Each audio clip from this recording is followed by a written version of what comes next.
Good morning, Aisha. So yeah, I think after yesterday's sell-off, we could probably be at a point where we may see at least a couple of days of further, I would not say a similar kind of a sell-off on the indices, but then I think the inertia effect would probably last for at least another couple of days before we try and settle into maybe a very short-term kind of a range for the index. Now, yesterday there were a lot of interesting data points which happened.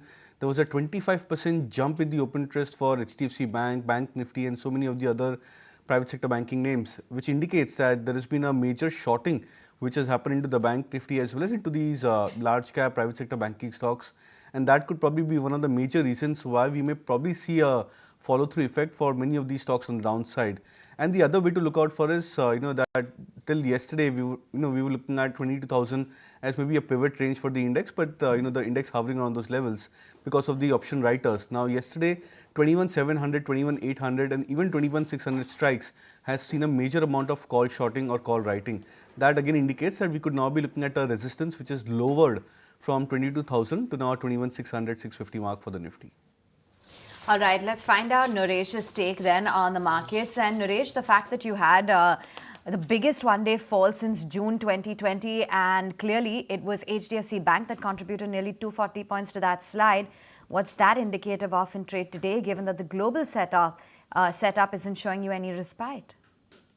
So this clearly shows markets are markets, and there can be risk coming from the stocks which are the lowest beta names and consensus ideas as well. So HDFC Bank, now it's become 4 years of zero return. On dollar basis, it's 6 years of zero return. So out here, further fall beyond 1450, 1500, closer to 1500 mark looks difficult. That's been the lower range. So we could get to a point where we get into a pause on the index and get into a sideways zone. It's just that we've taken out the recent swing lows on both Nifty and the Bank Nifty. So the whole trailing the stop loss and riding the move is over. And now we need to wait for a new range to form and then take a fresh view on the index. At the same time, we've not seen a similar cut in the mid cap and the small cap indices, which tells you it is more, say, the heavyweight nature of HDFC Bank being the largest weight on both the indices, giving the maximum hit.